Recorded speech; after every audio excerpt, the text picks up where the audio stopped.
بسم اللہ الرحمن الرحیم۔ السلام علیکم۔ اقبال کی بہت ہی مختصر سی ایک نظم شیر اور خچر، صرف 2 اشعار پہ مشتمل یہ نظم ہے، لیکن اس کے اندر پیغام بہت بڑا ہے۔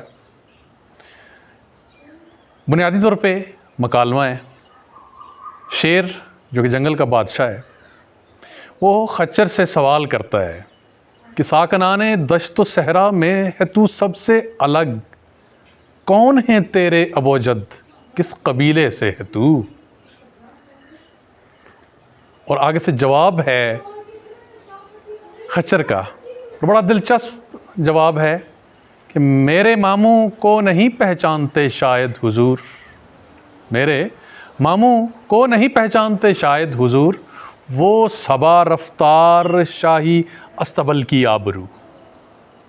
مشکل الفاظ کو صرف ہم دیکھتے ہیں کہ پہلے جو سوال آتا ہے جنگل کے بادشاہ کی طرف سے کہ ساکنان دشت و صحرا میں ہے تو سب سے الگ۔ ساکنان، ساکن کی جمع ہے، ساکن رہنے والے، سکونت اختیار کرنے والے۔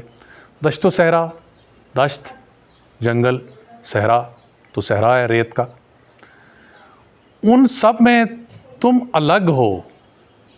کیونکہ خچر تو ایک انوکھی سی چیز نظر آتی ہے، اس کے اندر گدھا اور گھوڑا دونوں سے نظر آ رہے ہیں، اور خچر کیا جواب دے رہا ہے کہ میرے ماموں کو نہیں پہچانتے شاید حضور، وہ صبا رفتار، صبا رفتار، صبا صبح کی ہوا، اور صبح کی ہوا کی جو رفتار ہے، شاہی استبل کی آبرو، شاہی استبل جہاں پہ بادشاہ کے محل کے گھوڑے باندھے جاتے ہیں، اور اس کی آبرو، یعنی خچر اپنے باپ کا تعارف نہیں کراتا، اپنے ماموں کا تعارف کراتا ہے۔ باپ اس کا ایک غریب جانور ہے، اور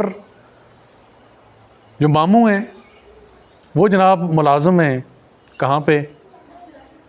شاہی استبل کے اندر۔ اور دنیا کے اندر بھی یہی ہوتا ہے کہ کمزور رشتے کو، کمزور تعلق کو،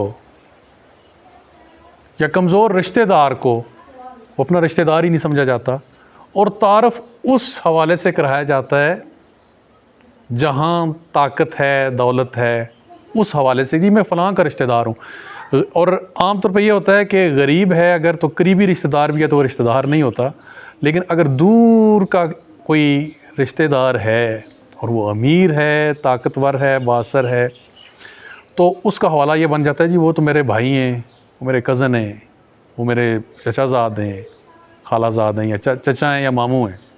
یہی کام